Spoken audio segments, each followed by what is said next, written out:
Muy buenos días, ya la grabación ha iniciado.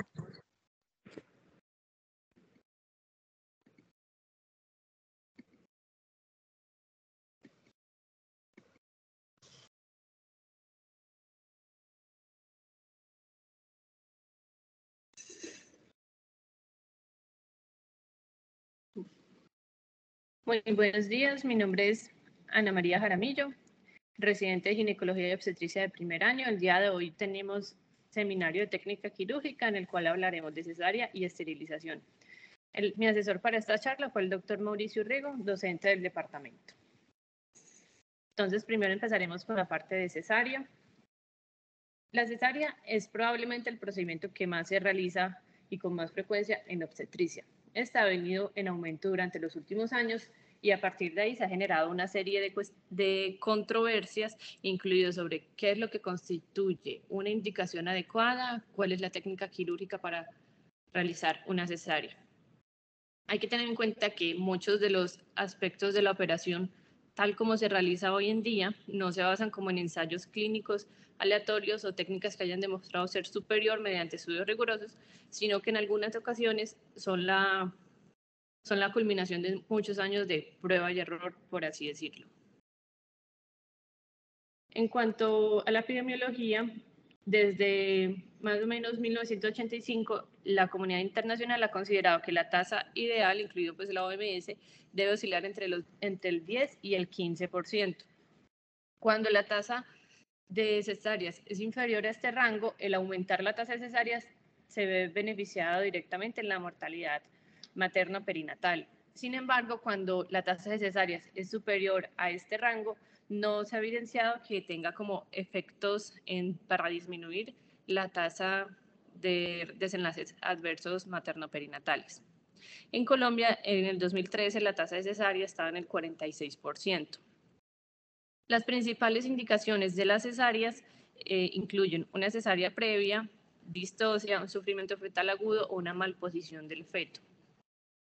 Aquí, pues, en la derecha podemos ver más o menos cómo han venido en aumento el índice de cesáreas desde el año 90 al año 2014. Vemos que en algunos sitios como en Latinoamérica y en el Caribe la tasa llega a ser de 40.5% al año, que es una tasa de las más altas, incluso superior a la de Norteamérica. En octubre del 2014, la OMS pues, se creó la clasificación de Robson, que propone utilizar este sistema para evaluar y comparar las tasas de cesárea y lograr hacer, digamos, un seguimiento en los mismos hospitales para ver qué tipo de pacientes son las que aportan la mayor tasa de cesáreas. En esta clasificación se tienen en cuenta las variables obstétricas como el número de partos, la cesárea previa, el tipo del inicio del trabajo de partos, el número de fetos, la edad gestacional y la situación y presentación del feto. Según esas condiciones, las pacientes se pueden clasificar en se deben clasificar en alguno de estos 10 grupos. Esto luego con el fin de hacer como el análisis de estadísticas internas para ver cuál es el grupo que más está aportando las cesáreas, qué dice la comunidad internacional acerca de esto y cómo se podría disminuir la cesárea en estos grupos específicos. Ya en cuanto a las indicaciones para el parto por cesárea, va a variar mucho según la situación clínica, los recursos disponibles y las técnicas de manejo médico pues, que tenga el obstetra tratante. La verdad es que no existen como algoritmos definitivos y la decisión sigue siendo un juicio clínico entre el médico y entre la paciente, luego de sopesar los pro y los contra de una cesárea versus un parto vaginal. Entre las pues estas son como las indicaciones maternas, materno-fetales y fetales. Entre las indicaciones maternas, las más comunes es el parto por cesárea previa. Sin embargo, también hay otras muy relevantes que son como la placentación anormal, algunas enfermedades cardíacas o pulmonares. En las materno-fetales, la desproporción cefalopélvica, un parto vaginal, pues una inducción fallida. Y en el feto, pues principalmente es el estado fetal no tranquilizador y la presentación anómala. Pero pues como podemos ver, las causas son bastante variadas. En cuanto a la preparación de la paciente, lo más importante, como siempre, va a ser tener el consentimiento informado, donde se explique claramente los riesgos y beneficios de llevar a una cesárea en comparación pues, con un parto vaginal. Se recomienda un ayuno de 6 a 8 horas previas si es una cesárea programada. Las pruebas de laboratorio no van a ser requeridas de forma rutinaria debido pues, a que no se ha visto como evidencia. Sin embargo, si la paciente tiene una combinación, por ejemplo, una preeclampsia o ya tiene algún daño de órgano blanco o algún trastorno de la coagulación, sí sería importante pues, tener estas pruebas de laboratorio recientes. En cuanto a la anestesia, se prefiere la anestesia regional, la raquidia, y antes se recomendaba realizar una preparación abdominal y afeitar el abdomen materno la noche anterior. Sin embargo, el CDC eliminó esa recomendación y ahorita no se recomienda eliminar el vello a menos que éste vaya a interferir con la operación. Y en caso de que vaya a ser necesario retirar el vello, este se debe hacer en el momento inmediatamente antes de la operación, antes del lavado, con máquinas eléctricas en lugar de afeitarse. Se recomienda, después pues, de administrar la anestesia raquídea, colocar a la paciente en posición de inclinación lateral izquierda. Se utiliza una cuña para la cadera o una inclinación lateral de la mesa, y esto va a ayudar a evitar la compresión uterina de la vena cava y la bradicardia fetal. También, antes de realizar la preparación abdominal, se debe insertar una sonda Foley para controlar la diuresis intraoperatoriamente y minimizar el riesgo de la presencia de la vejiga en el campo operatorio. La piel en general pues, se puede preparar con clorexidina para prevenir las ISOs o con solución yodada. Y la vagina se recomienda hacer ruptura prematura de membranas para evitar endometritis o si se espera una manipulación también por vía vaginal. En cuanto a la incisión de piel, en general, para la mayoría de las pacientes se va a preferir una incisión cutánea transversal, pues ya que se asocia a menor apariencia cosmética, menor dolor postoperatorio y menor formación de hernia en comparación con la incisión vertical. Tenemos la incisión de Fan Steel y la de Joel Cohen, que son las más usadas. La incisión de elección debería ser la de Joel Cohen. En esta se utiliza esta incisión es recta, 3 centímetros por debajo de las líneas que unen las espinas ilíacas anterosuperiores y ligeramente más cefálica que la Fan Steel. Entonces se prefiere esta elección, pues porque es asociado con menos tiempo quirúrgico, con menor dolor, menor tiempo de, pues mejor recuperación. En esta, pues las capas posteriores después de la incisión de Joel Cohen se abren sin filo y si es necesario, pues se van a extender con tijeras de Metzen y no con un bisturí para asociarse. Pues esto es importante para reducir la morbilidad febril posoperatoria. En cuanto a bisturí o electrocauterio, no hay una evidencia clara que muestre una superioridad en los resultados a corto o largo plazo entre las dos, por lo que básicamente el uso de una o la otra va a depender de la preferencia y la experiencia del cirujano. Esta revisión de Cochrane del 2013 compara la incisión de Fan Steel con la de Joel Cohen. En esta se evidenció que la incisión de Joel Cohen genera una reducción del 65% en la morbilidad febril posoperatoria, reducción del 45% en los requisitos analgésicos, un tiempo de incisión más corto de más o menos 1.9 minutos, menor pérdida de sangre estimada y una estancia hospitalaria materna más corta. Sin embargo, todavía hay algunos cirujanos pues, que siguen prefiriendo la incisión de Fan Steel, en parte pues, porque es un poquito más baja en el abdomen, tiene una apariencia estética pues, menos notoria y además pues, porque consideran que si bien estas diferencias son significativas, de pronto para ellos no llega a ser como tan importante.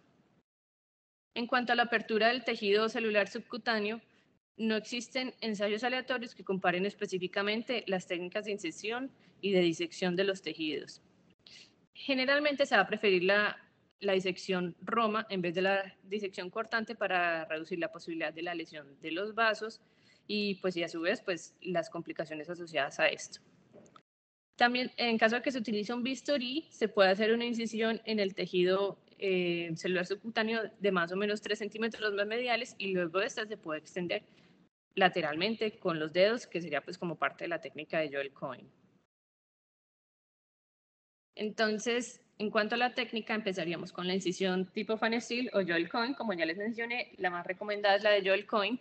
Luego se abriría el tejido celular subcutáneo de forma Roma. Para abrir la fascia, también en lo posible de forma Roma, se abre una incisión horizontal de 3 centímetros en la línea media, se levanta la fascia y se extiende los bordes de forma laterales y curvilínea. Eso también sería pues de forma Roma. Luego viene la disección de la línea alba, se deben separar los músculos rectos en la línea media de forma vertical para exponer el peritoneo. Y la disección del peritoneo también, pues el ingreso a la cavidad peritoneal debe ser de forma Roma, con los dedos en lo posible de forma cefalocaudal. En cuanto al colgajo vesicouterino, eso ha sido motivo de controversia un poquito en este metaanálisis y una revisión de ensayos clínicos aleatorizados. Se evidenció pues, que omitir este procedimiento no aumentó los resultados adversos a corto plazo y la ventaja es que tuvo reducir el intervalo de incisión hasta el parto en 1.3 minutos. 1.3 minutos. Las consecuencias a largo plazo de no crear un colgajo vesical como la función de la vejiga no está del todo claro. Sin embargo, pues en este estudio se evaluaron los síntomas urinarios entre las 6 y las 8 semanas posterior a haber realizado o no pues el colgajo vesicouterino y se encontró que las pacientes a las que se les había realizado tenían unos síntomas urinarios mayores. Algunos cirujanos pues pueden optar por hacerlo, digamos, de forma electiva en algunas pacientes donde se prevé que vaya a tener un parto difícil, como si la presentación fetal está muy encajada o de pronto algunas presentaciones distóxicas, evitando de pronto una lesión vesical. En cuanto a la incisión uterina, esta suele ser transversal, pero también puede ser vertical. No hay ningún ensayo aleatorio que haya comparado estas dos técnicas. La principal consideración para uno elegir entre una u otra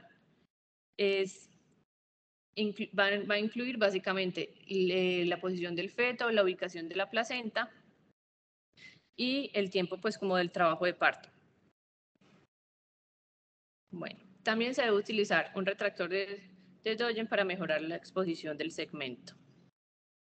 Ya que hablando un poquito de los tipos de las incisiones, entonces está la incisión transversal baja, se realiza en el segmento uterino inferior porque se tiene menos vascularización, menos riesgo de ruptura uterina por cicatriz y menor tasa de complicaciones posoperatorias.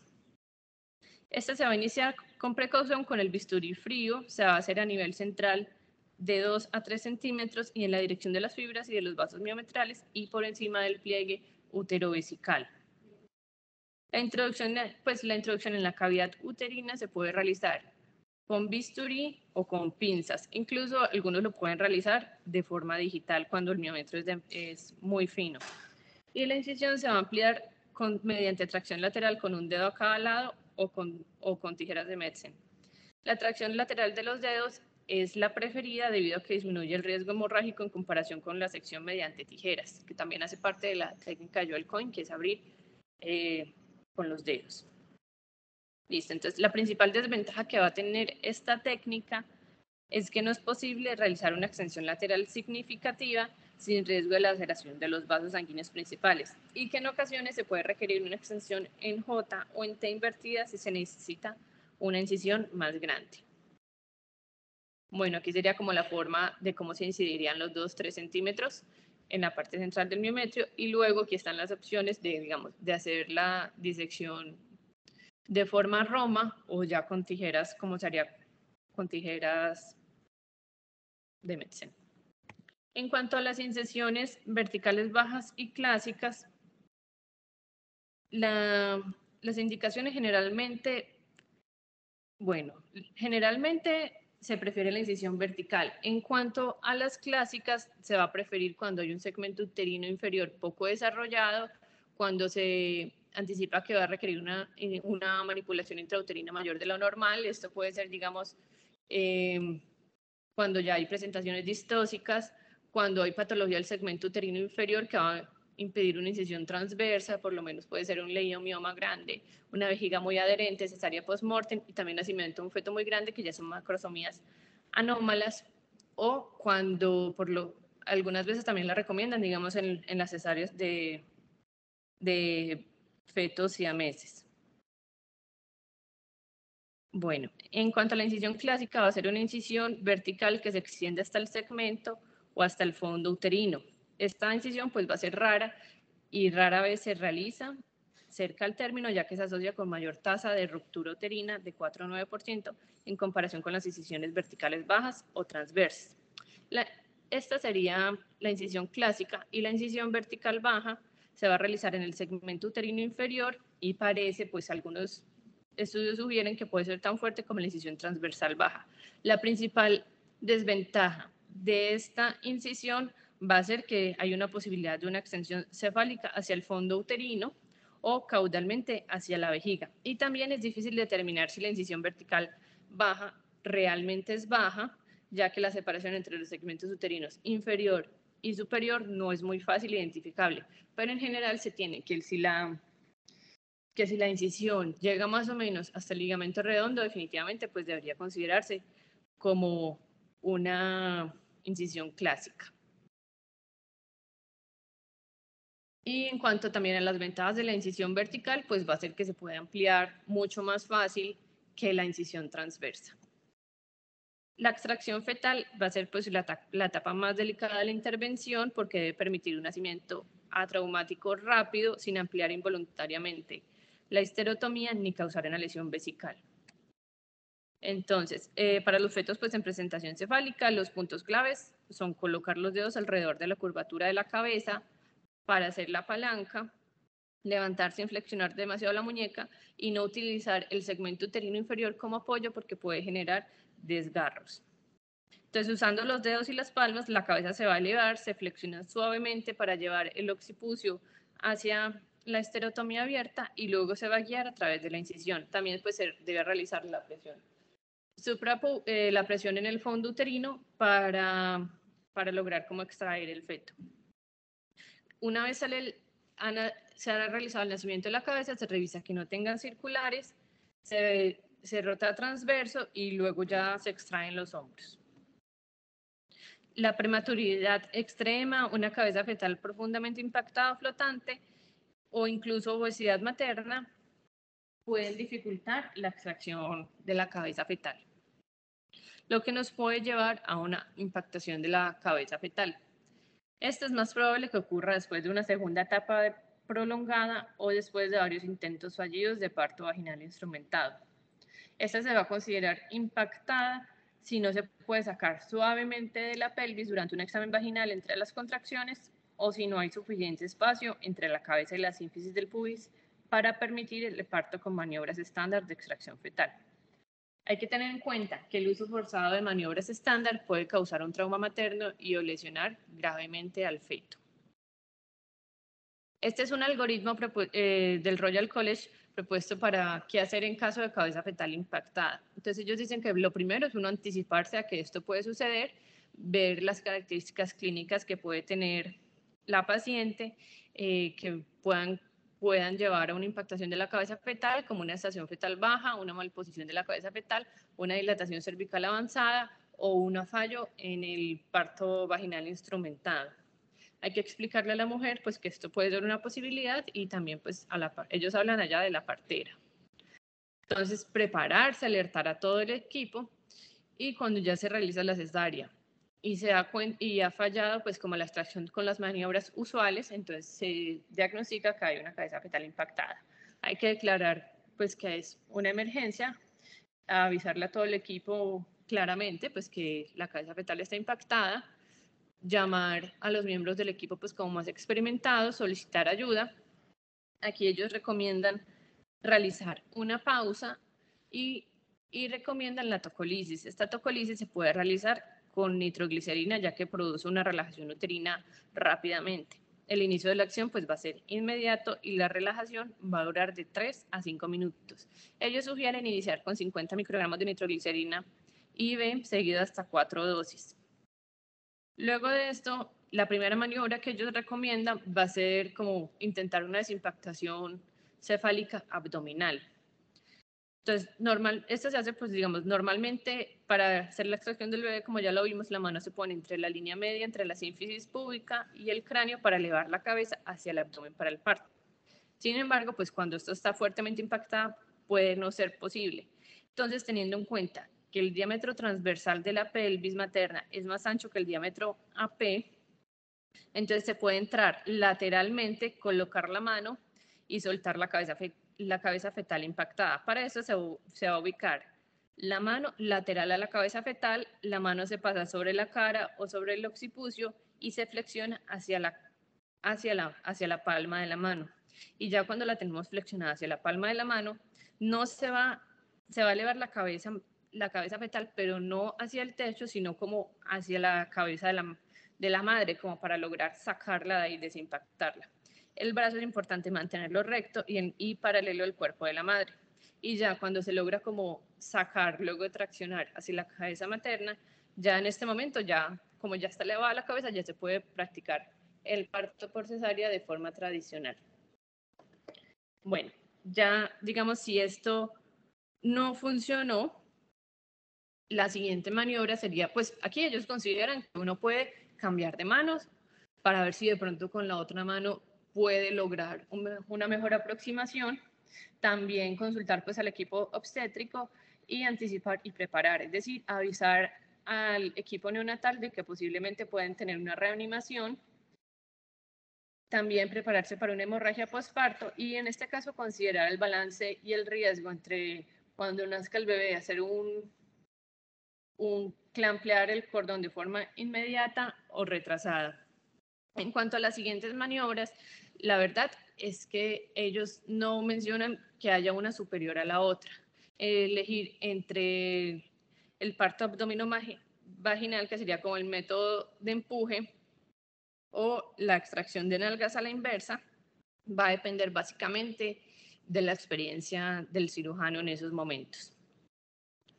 Entonces, el parto abdomino-vaginal o método de empuje, en este hay un asistente que va a colocar la mano enguantada y ahuecada en la vagina para tratar como de empujar hacia el útero la cabeza fetal para permitir la extracción.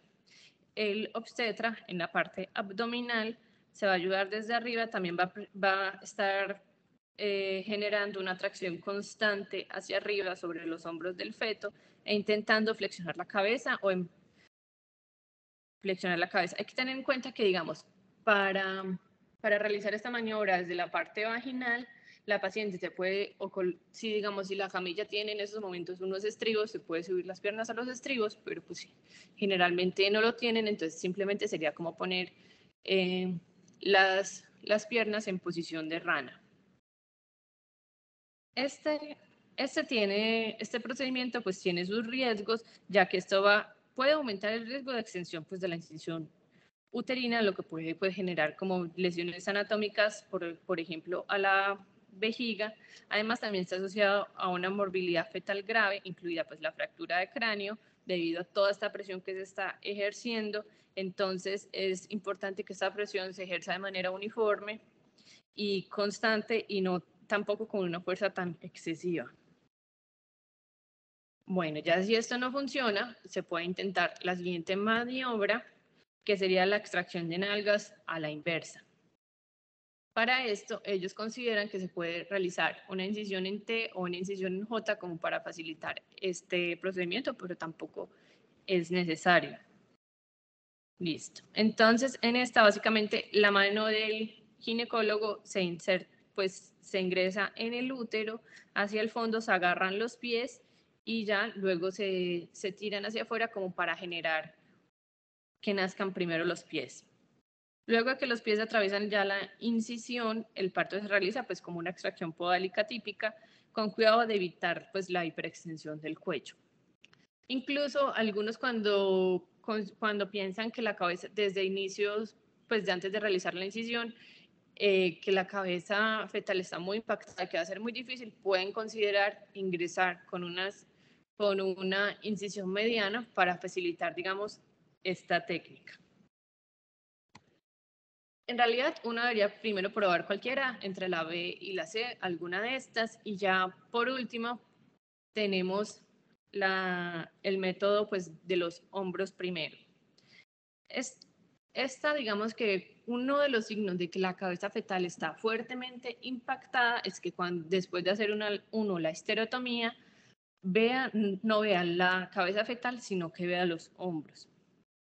Entonces, una de las cosas que se puede hacer, digamos, en esta maniobra es, primero se extrae un hombro, luego el asistente, digamos, que tira en dirección cefálica materna y luego ya se extrae el otro hombro, luego se sostiene el dorso del bebé de manera pues suave, como vemos aquí en la figura C, y ya se realiza el parto de las nalgas, de los pies y por último la cabeza. Ya estas se pueden realizar pues como varias veces, pero en lo posible hay que hacer con la que uno más se sienta cómodo, con la que más tenga experiencia y siempre solicitar como ayuda. Ya las otras maniobras, como ya lo mencionamos, está la incisión en T invertida y la incisión en J. La verdad, pues no hay como técnicas que comparen una respecto a la otra. Y sobre usar instrumentos como espátulas y forceps, si bien hay... Bueno, primero les voy a mostrar el video y ya les cuento acerca de eso.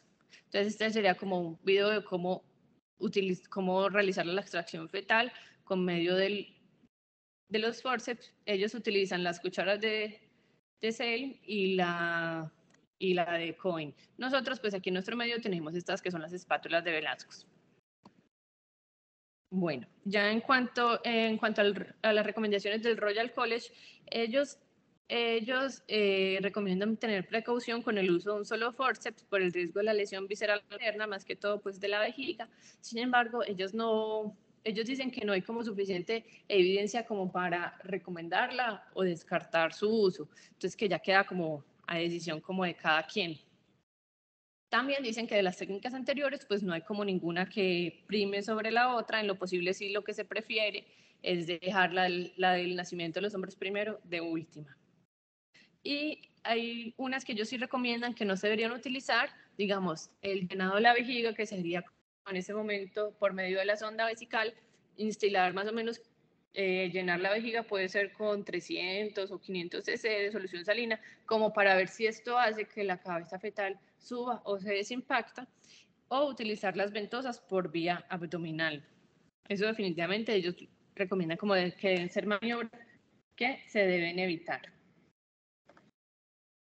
Bueno, ya en cuanto a la extracción podálica, esta pues sí, pues es la técnica tradicional. Primero pues se saca la presentación que esté, sean digamos las nalgas o las piernas, se debe luego extraer con cuidado los brazos y por último la cabeza. Esta es la misma técnica que se utiliza para el parto vaginal. Este sería como el método en el parto vaginal y aquí sería como en la cesárea, pero básicamente es lo mismo.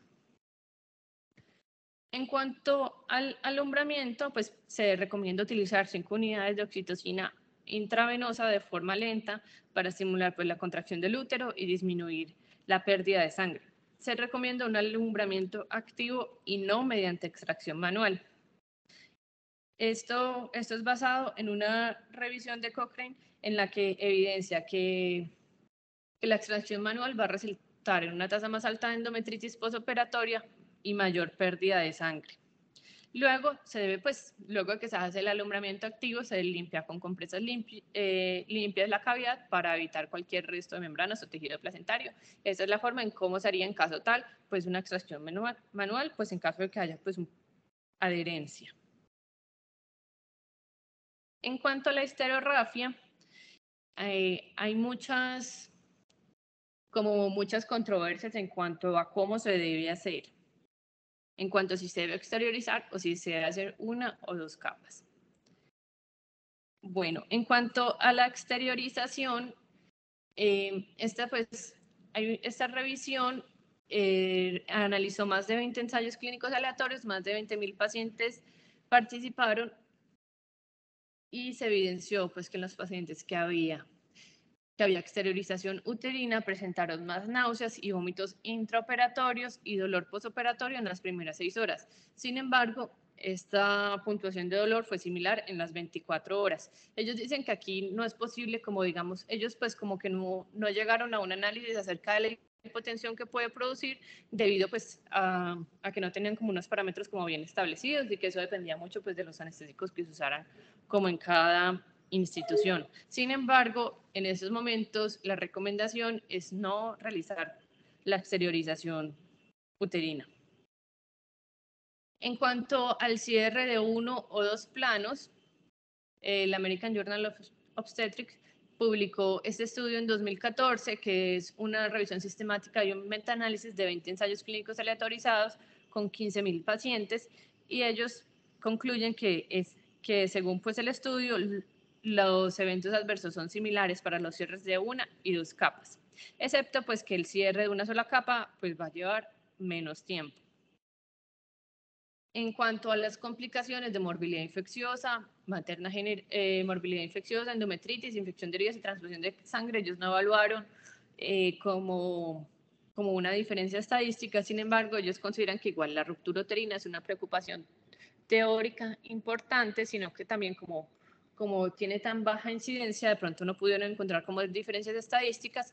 Ellos también llaman la atención en que el cierre de una sola capa resultó en un espesor miometral residual más delgado en una ecografía posparto. Sin embargo, no todas las pacientes se hicieron ecografía posparto, en realidad fueron muy pocas, entonces tampoco pues se puede realizar como una conclusión al respecto. Sin embargo, pues en términos generales se recomienda como el cierre de 2 capas. La primera capa incorporaría el miometrio más el borde decidual para lograr la hemostasia, y la segunda capa sería como ya cubrir los bordes expuestos.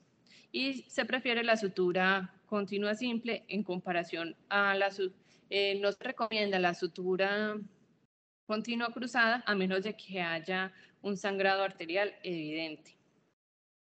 En cuanto al cierre de la pared abdominal, se recomienda cerrar la fascia con una sutura continua 0 o 1, generalmente pues la poliglactina 910 o Vicryl. El tejido celular subcutáneo se puede realizar de forma ininterrumpida o con puntos separados si la capa tiene más de 2 centímetros.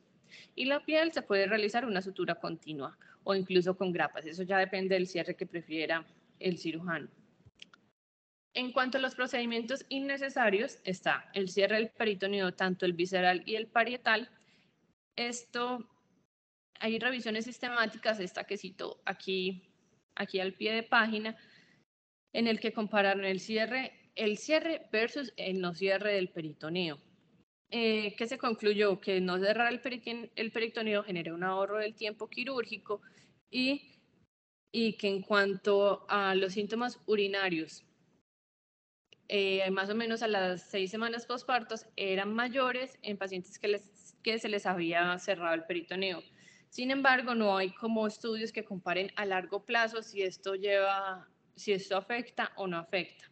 Otros procedimientos que no son necesarios sería la irrigación abdominal, la irrigación de la herida, ya que esto se hacía pues como con el fin de disminuir las infecciones, pero pues con el uso de la profilaxis antibiótica sería suficiente.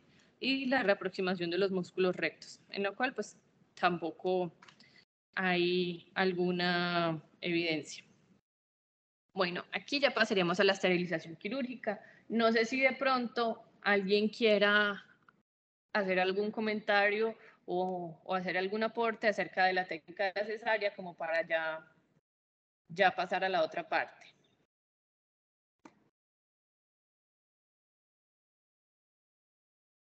Bueno, no veo como manos levantadas, entonces voy a continuar. En cuanto a cómo hacer un pequeño recuento histórico, el primer procedimiento descrito de realización de esterilización quirúrgica fue en 1880, donde Samuel Smith describe que después de atender un segundo parto por cesárea, describe, entre comillas, ligar ambas tubas uterinas con fuertes suturas de seda a 1 centímetro del útero. En 1970, el Departamento de los Estados Unidos creó el formato de consentimiento informado por escrito y un periodo de espera de 30 días. Esto fue con el fin de disminuir, digamos, como no era una epidemia, pero un aumento en la incidencia de esterilizaciones forzadas que además iba más que todo orientado a la población más desfavorecida, y esto pues la verdad fue cuestionado obviamente pues por todas las organizaciones gubernamentales. En cuanto a las indicaciones y contraindicaciones de este procedimiento, la única indicación para realizar un procedimiento anticonceptivo permanente es el deseo explícito de la paciente de querer tenerlo. La elección la debe ser la paciente, pero pues, obviamente debe recibir un asesoramiento exhaustivo acerca de la irreversibilidad de este procedimiento y sobre pues como el riesgo del arrepentimiento. No existen como condiciones médicas que sean estrictamente incompatibles con estos procedimientos. Sin embargo, digamos que algunos procedimientos laparoscópicos pueden hacer que de pronto algunas condiciones médicas como la obesidad o algunas condiciones ya más bien que se asocian con más riesgos anestésicos pueden preferir que se recomiende una vía abierta en comparación con una vía laparoscópica. En cuanto a la valoración preoperatoria, obviamente el consentimiento informado va a ser lo más importante, el riesgo quirúrgico para definir pues como la vía y el abordaje, una prueba de embarazo negativa, y si es por la laparoscopia no se requiere realizar profilaxis antibiótica. Los tipos de procedimientos entonces se van a dividir en los que se hacen por mini laparotomía, laparoscopia y los de la histeroscopia, que en realidad esos ya no se usan, ya esos entraron en desuso, fueron retirados del mercado por la FDA. La mini laparotomía se usa habitualmente en el posparto o después de un parto vaginal o como una esterilización diferida cuando el procedimiento laparoscópico no está disponible o de pronto no es la mejor opción. Durante el posparto se va a realizar en las primeras 48 horas antes de que se dé la involución uterina. Esta se va a realizar una incisión infraumbilical, puede ser recta o puede ser así oblicua, de 2 a 3 centímetros sobre la línea media, y luego ya se va a realizar la técnica que se prefiera, la Pomeroy modificada, Parkland o la salpingectomía total. Bueno, en esta básicamente se hace con anestesia regional y la esterilización diferida va a ser la que se hace ya 6 semanas posparto. Se puede hacer una incisión suprapúbica, vertical o transversal de 2 a 3 centímetros justo por encima del fondo uterino. La técnica de Pomeroy modificada, en esta se hace con un catgut simple. En realidad no encontré como estudios clínicos aleatorios que compararan el uso del catgut simple versus el cromado o con el Bicril. En general se prefiere una estructura que tenga menos fuerza tensil y que se reabsorba más rápido.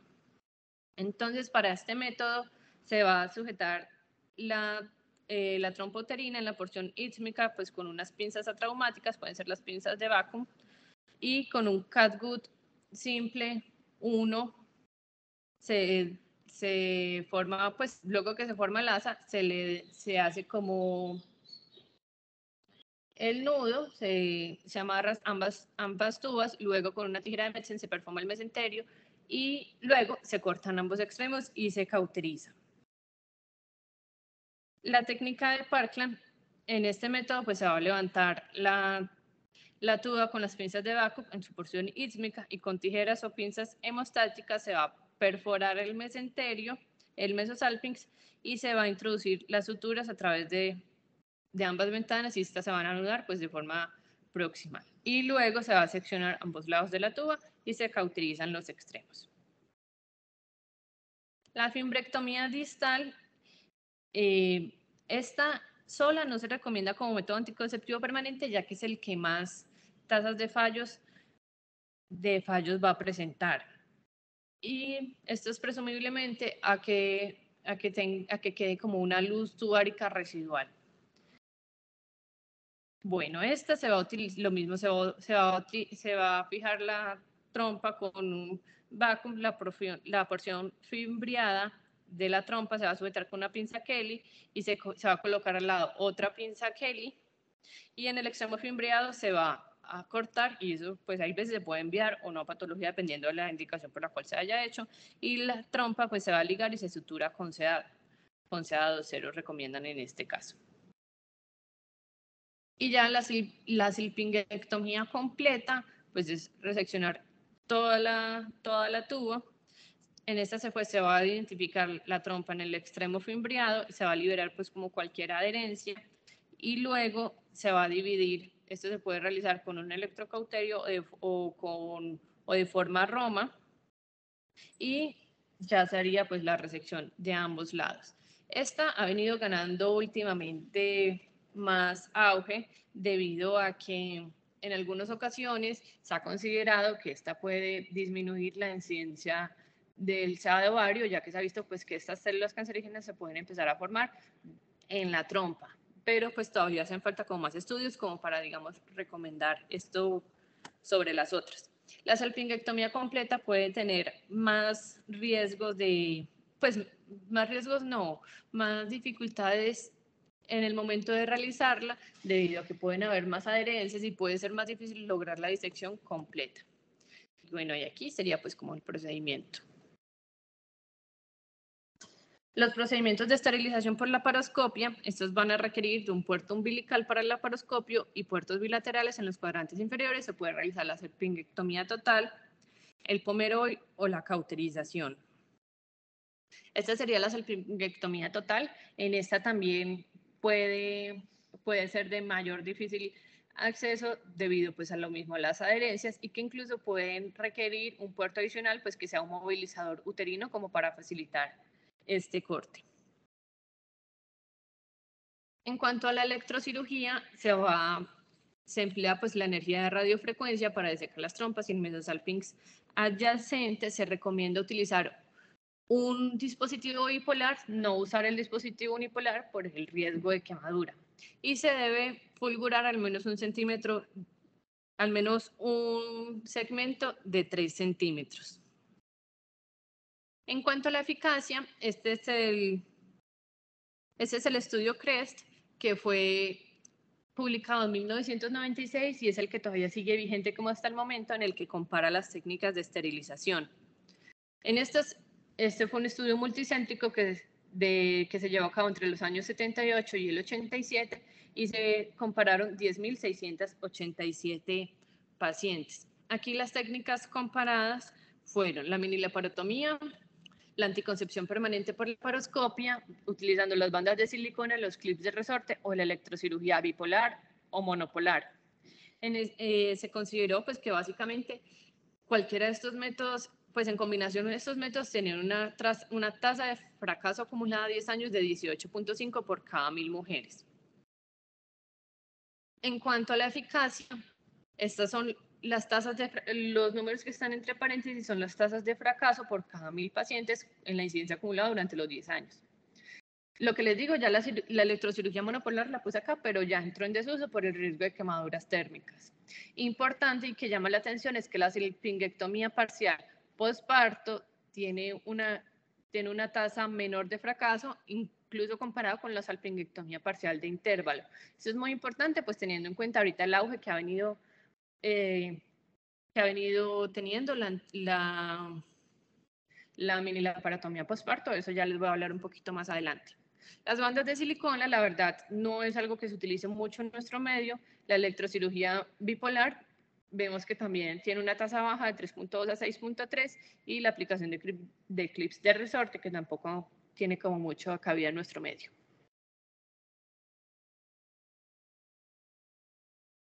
Bueno, en esta revisión de Cochrane compararon la salpingectomía parcial de pomeroy modificada mediante la laparotomía versus la electrocoagulación.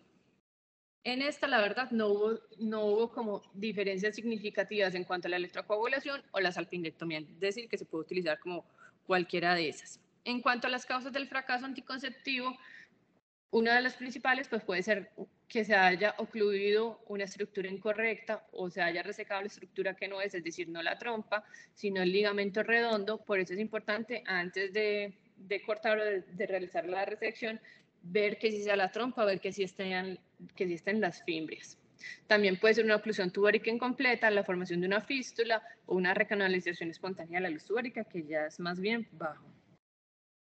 Como complicaciones, la minilaparotomía va a tener pues puede producir hemorragia, lesión visceral, adherencias, infección del sitio operatorio y necesidad de reintervención. En general, las tasas de complicaciones en ambos grupos van a ser muy bajas. En cuanto a la técnica laparoscopia, pueden haber también infección del sitio operatorio, necesidad de reintervención. De pronto aquí la diferente sería como un riesgo adicional sería tener que convertirlo a una laparotomía.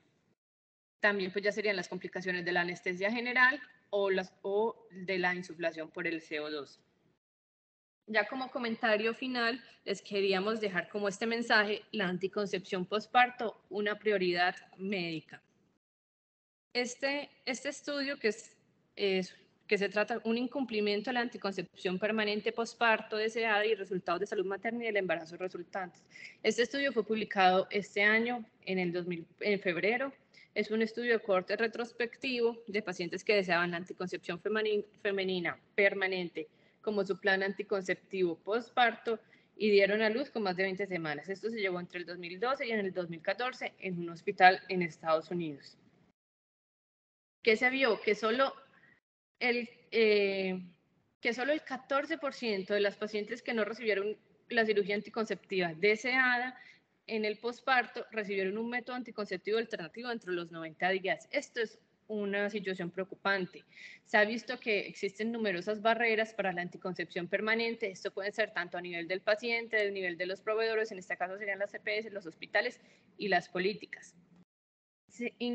¿Esto por qué es importante? ¿Qué implicaciones tiene? Se han informado tasas de embarazo posteriores entre el 25 y el 50% en el siguiente año posterior al parto en las pacientes que habían solicitado realizar una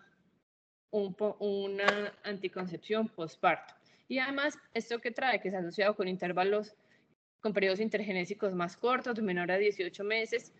En este estudio, ellos evaluaron 1.331 pacientes. De estas, el 55.8 no recibieron el procedimiento en el año siguiente. O sea, esos son unos números muy importantes. De estas quedaron embarazadas. De las que quedaron embarazadas, fueron diagnosticadas con diabetes gestacional en 1.7%, igual que también desarrollaron preeclampsia en un 1.7%. Y también se asoció con tasas de parto prematuro en el 3.5%, que en ese momento pues, daría como una incidencia de un 14.6%. Entonces, esto es como un llamado importante como para ver qué podemos hacer pues desde nuestros hospitales o desde la política local, porque más del 50% de las pacientes que van a solicitar este tipo de procedimientos no se les va a realizar, y esto ya vimos que va a impactar tanto en la salud materna como en la salud fetal, y va a tener unas implicaciones importantes en salud pública. Y bueno, eso fue como todo lo que les quería comentar el día de hoy. Dejo pues abierto el micrófono para los que tengan algún comentario, alguna pregunta o algo que quieran aportar a la charla. Muchas gracias.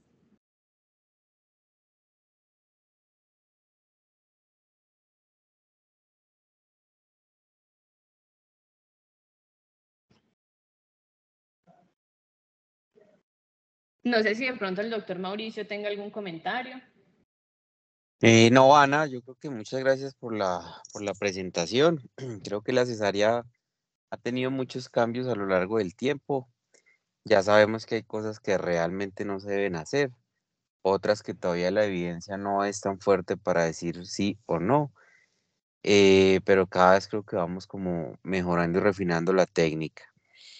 Eh, en cuanto a la esterilización postparto, pues a mí siempre me ha gustado, es un tema que me apasiona, y creo que ya se ha logrado avanzar un poco al menos en Medellín, y hay que seguir trabajando por esto. Es una cirugía realmente muy sencilla con muy baja tasa de complicaciones o de morbilidad adicional para la paciente, y que sí puede realmente salvar vidas en un futuro. Hay unos estudios y promovidos sobre todo por los anestesiólogos en cuanto a considerar ese procedimiento como una emergencia obstétrica, y creo que así lo debemos de ver.